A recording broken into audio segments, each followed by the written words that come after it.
बोलो श्री गुरुदेव भगवान की। गुड़ की इतनी सी रोड़ी खा लें तो बोले रे काहे दे दिया, खाली पेट वजन बढ़िया होता है। अब इतनी सी रोड़ी से कौन सा पेट भर गया, इतना भी महाराज ने खाने दे, खाली पेट नहीं रह गया। इतनी रोड़ी खा लिया तो खाली पेट नहीं रह गया। अनुसुईया आश्रम हम लोगों को न मिले। और आगे बढ़ते हुए कब्रिस्तान में बैठे ही थे, इतने में दिखाई पड़ा कंकाल वहां पैदा हो कुएं के पास, 100-150 फीट की दूरी पर, करीब 100 फीट ऊंचा। फिर वहां से चले कंकाल, महाराज की ओर बढ़े, फिर घटने लगे, कम हो और महाराज से 10 फीट की दूरी पर आवे और जमीन में लुप्त हो जाए। फिर कंकाल खड़े हों, वहां से चले, नहीं वहां से प्रकट हों थोड़े में, फिर वहां से चले, फिर बड़ा हो, बीच में बड़ा हो जाए काफी, और फिर घटने लगे। महाराज के पास आते आते घटते घटते इतना घट जाए कि जमीन में समाप्त हो जाए। ये दृश्य चलने लगा। महाराज ने ओम का एक गुड़ला खींच लिया, चारों तरफ बैठ के दृश्य देखने लगे। बवाल क्या, वो गिड़गिड़ा भी रहे थे बेचारे, कुछ मांग रहे थे, जैसे वो आशीर्वाद मांगते हो। फिर दृश्य खत्म। इतने में 2 आदमी कुएं में चढ़ गए। बोले यार यहाँ कोई बैठा है, यार हिंदू फकीर लगता है। हिंदू फकीर बड़े राढ़ी होते हैं, कहीं कब्रिस्तान कब्जा न कर ले, चलो इनको मार डालो। महाराज कहे एक आफत उलझन खत्म हुई तो दूसरी तैयारी। आपस में बड़बड़ाए चले गए। सुबह घूम के देखा तो वास्तव में कब्रिस्तान था। कहना है कि कब्रिस्तान में जो मुर्दे गड़ जाते हैं वो तब तक गड़े रहेंगे जब तक महाप्रलय नहीं हो जाएगा, कयामत नहीं हो जाएगी। कयामत माने प्रलय, तब तक मुर्दे गड़े रहेंगे। फिर खुदा फैसला करेगा, उनकी नेकी बदी उनके कंधे पे लिखा रहेगा, दाहिने पर बदी और बाएं पर नेकी। ये हिंदुओं का उल्टा लिख दिए। अरे दाहिना शुभ होता है, वो बायां शुभ कर दिया। अरे ये तो लेखकों की कलम की देन। परले होने के बाद तो फैसला होगा, अभी तो होगा नहीं। और परले सूर्य इतना नजदीक आ जाएगा आपके सिर से 1.25 बिलस्त की दूरी पर, तब परले होगा। आपके परले में समुद्र फैल जाएगा, डुबा देगा। इनके परले में सूर्य करीब आएगा, 1.25 बित्ता पर, 1.25 मेजे पर खुर्शीद मैसर जगमगाएगा। उस दिन रोना तुमको अपने आमालों पर आएगा। बढ़ेगी तृष्णगी, मांगेगा पानी तो खाक पाएगा। न सुराही काम आएगी न प्याला काम आएगा। जो देगा राहे हक में वो निवाला काम आएगा। सूरज जब 1.25 बित्ता पर आके खड़ा हो जाएगा तब तुम्हें अपनी करतूत पर पछतावा होगा, तो पछताएगा। इतना नदी सूरज आने से इतनी प्यास बढ़ जाएगी, पानी मांगेगा। जो पानी की ओर देखेगा तो सुराही का पानी भी तो सूख गया, समुद्र सूख गया, नदियां सूख गई, कुएं सूख गया, सुराही का पानी सूख गया। रईसी का मापदंड है सुराही और से उड़ेलो, प्याले में भरो और पियो। वो भी सूख गया। न सुराही काम आएगी न प्याला काम आएगा। उस समय जो देगा राहे हक में, वो परमात्मा के पथ में जो देगा, एक ग्रास भी देगा, वो तुम्हारे काम आएगा।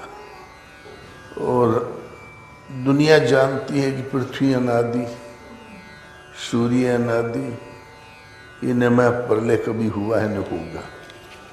अब किताब में लिखने को जो लोगों ने जो लिख दिया, वास्तव में वो गड़े नहीं है, वो आत्माएं फिर जन्म फिर मृत्यु, एक प्रकार में वो वहाँ से उभरी, पैदा हुई, आस्ते आस्ते बड़ी हुई, बीच में महाराज के पास आते आते खत्म हो गई, फिर जन्मी, बड़ी हुई, महाराज के पास आते हुए आते खत्म हो गई। ये जन्म मृत्यु का सिलसिला उनके पीछे लगा हुआ है, वहाँ गढ़ के कोई नहीं बैठा है। और इस गर्भवास की आवागमन से छुटकारे के लिए वो गुरु महाराज से वही प्रार्थना कर रहे थे। ये दिखाई पड़ा वहाँ पर गुरु महाराज के हो। लोग कहते हैं स्थिर गड़े हिलेंगे भी नहीं, वो तो हिल भी रहे थे, अपनी स्थिति बता रहे थे हमसे। गुरु महाराज ने उन्हें करुणा भरी दृष्टि से देखा, मन ही मन उनके लिए भगवान से प्रार्थना किया, भजन करते हुए आगे बढ़ गए। फिर भ्रमण करते हुए पहुंच गए काशी। काशी महाराजा धीराज का किला गंगा किनारे, आप लोग देखते ही हैं। किले से सट के बैठ गए गंगा की तरफ, और वहां के भक्तों ने, वहां के काशी, आप लोग सब भगत हैं, देखा कोई संत बैठे हैं। नुनियों की बस्ती है, नुनिया लोग दौड़े, बोले कोई संत बैठे, खट कुटिया बना दिया, छानी छा दिया, सेवा में आने जाने लगे। वहां करीब 21 दिन रहे महाराज। सब ठीक था महाराज का, और रहने का मन भी था। और इतनी श्रद्धा जग गई लोगों की, सब आने जाने लगे। दिन में एक बार महाराज बोल दिया करें तो महाराज की वाणी का इतना छाप रहे, विभूति सिभूति उठा ले, लोगों का भला हो जाए। कुछ वाणी से कह दें वो हो जाए। आस्ते आस्ते वो थोड़ी थोड़ी भीड़ बढ़ने लगी। महाराज का नियम था कि रात को 2 बजे उठ के बैठ जाए भजन में। तो सत्संग में वो लोग बच्चे आया करें रात में, उन्हीं में से छठ के। तो रात को एक नुनिया संभ्रांत परिवार की बिटिया रोज रात को 2 बजे आके खड़ी हो जाए, 5 बजे तक एक टक देखा करे गुरु महाराज को, उतनी दूर से, करीब 50 फीट दूर से। और जहाँ 5 बजे तो चुपचाप चली जाए। तो 8-10 दिन हो गया। तब महाराज ने सब नुनिया परिवार वालों से कहा, भैया किसकी बिटिया जो खड़ी हो जाती है और फिर चुपचाप चली जाती है। महाराज का भजन का समय रहे, महाराज की पलकें खुली रहा करे, भजन में देखा करें। तो पता लगाया तो बोले फलाने की बिटिया है महाराज। तो बोले बुलाओ उसको। बोले करिए, शादी विवाह करके विदा कर दे रहे, वो यह आशीर्वाद मांगत है। तो फिर उसकी ब्याह करके विदा कर दिया। रात में महाराज चुपचाप उठे और वहां से निकल गए। पैदल महाराज चल जाए ध्यान में तो बाजू से सड़क किनारे कितनी गाड़ी निकली, कौन निकला, कोई भान नहीं, आवाज न सुनाई पड़े। तो मन तो एक है, चाहे बाहर की आवाजें सुनो, चाहे भजन करो। सूरज जहाँ अंदर लग गई चिंतन में तो बाहर चींपों आवाज बातें से मतलब ही नहीं, फिर नहीं सुनाई पड़ती। सूरत सुना करती है। सूरत लग गई अंदर तो सुनने वाला तो अंदर चला गया, बाहर का पकड़े कौन? आपकी वातावरण को ग्रहण कौन करे? पगले जैसे नहीं पकड़ते। चिंतन के द्वारा सूरत अंतर्मुखी हो गई तो पकड़ने वाला तो अंतर्मुखी हो गया, बाहर चमड़ी का ढांचा भर है, बस धुन में चलते ही चले गए, आगे जंगल पड़ गया।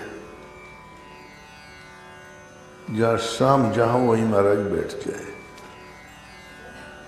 बस जंगल ही में बैठ गए। अब ने इधर कुछ समझ में आवे, उधर एक पेड़ के नीचे बैठ गए। चना फूटा जाता वो महीना रहा जो रहा हो, मैं नहीं मालूम। महाराज के चना की फूटाई हो रही थी तो महाराज आगे बढ़े। बड़े ही सवेरे उठ के सूरज की ओर मुंह करके आगे बढ़े।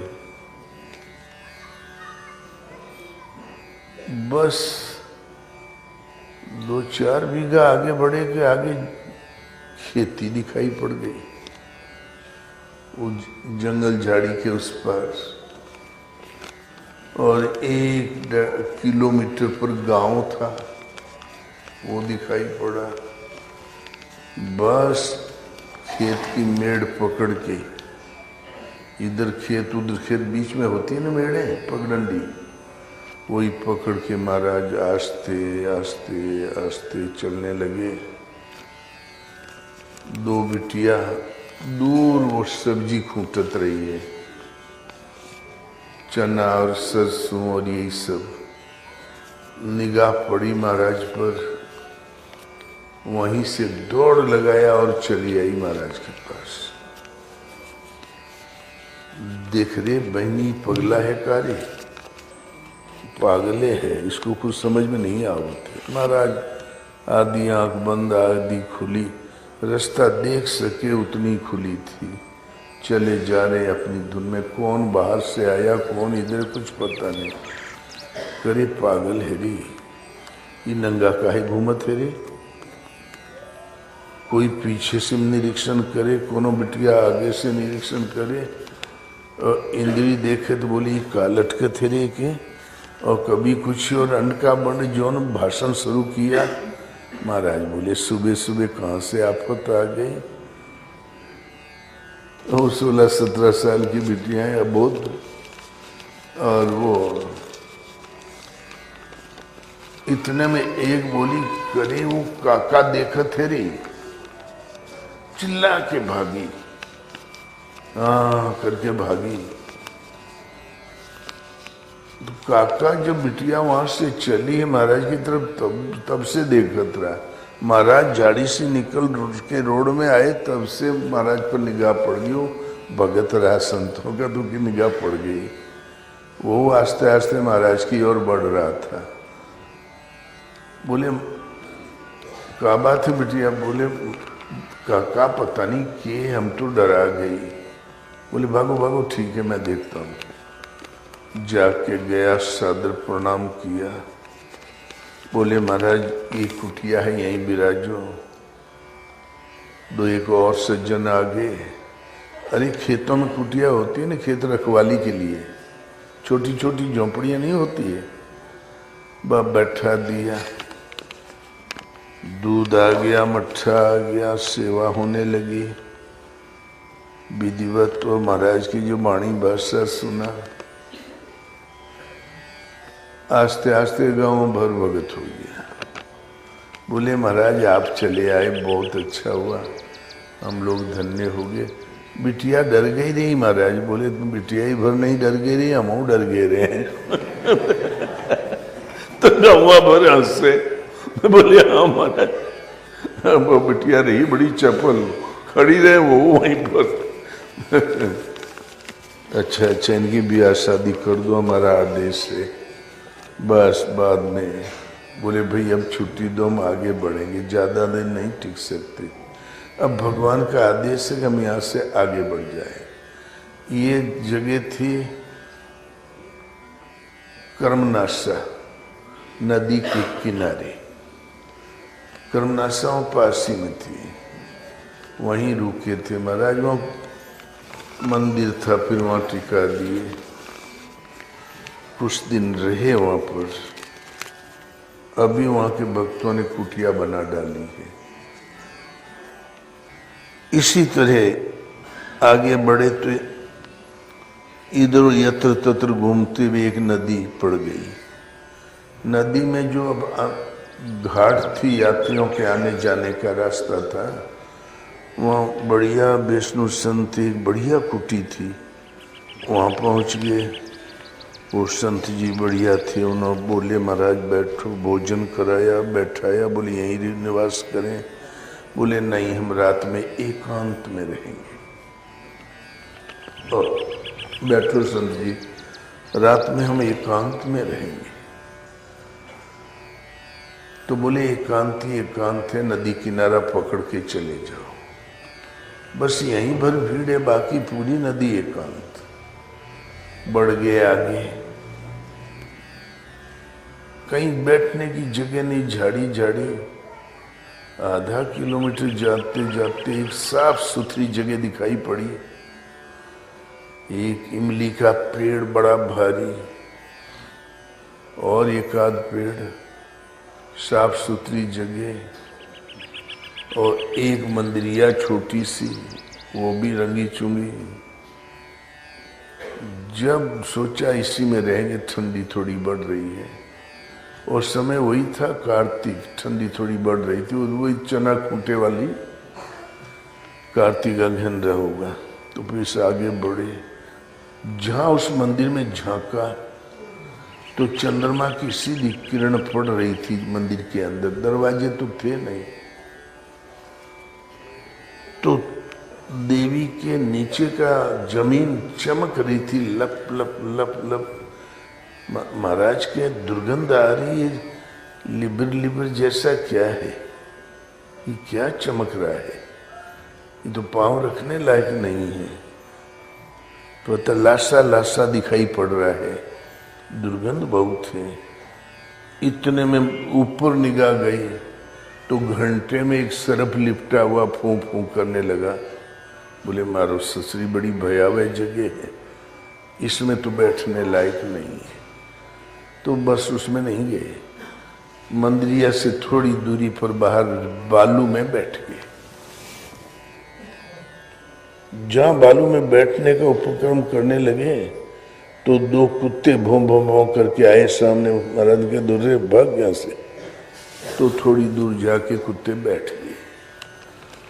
महाराज भी बैठ गए और रात भर कुत्ते बैठे रहे, बेचारे पहरा देते रहे। बढ़िया शांति से भजन चलता रहा। बड़े सवेरे पुजारी आया, महाराज को बैठे देखा। महाराज आप कब आए? बोले मैं शाम ही को आ गया था। बोले रात कहाँ बीता है? बोले मैं देख तो रहे हो यहीं बैठे हैं। भागा गांव, वो जो महात्मा थे वहाँ नदी किनारे वो घाट पर, वो भी दौड़े दौड़े चले आए, भीड़ लग गई। बोले महाराज यहाँ रात में कोई रह के जिंदा नहीं बचा आज तक, ये बड़ी भयंकर जगह है। महाराज ने सुबह उठ के देखा, एक 60-70 बकरे की टंगड़ी टंगी हुई थी चारों तरफ, वो इमली के पेड़ में। रोज बकरा कटे और देवी में ही खून गिरा हुआ करें, वही सिलसिला पर लसलसा पदार्थ था उसमें। और सरफो बेचारा खून चाटे आया रहा। महाराज के वो कुछ हो नहीं रहा, बढ़िया शांति की जगह रही। एक वहम रहा लोगों का।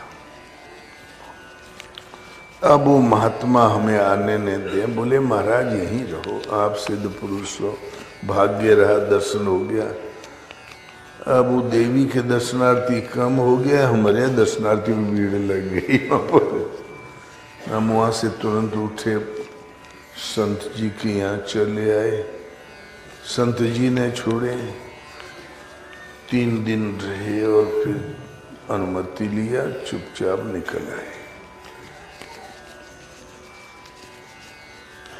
तो भ्रामक जगह जो होती है दुनिया के लिए तो है ही है, ले महापुरुषों के जाने से, रहने से ये भ्रांतियों का निवारण होता जाता है।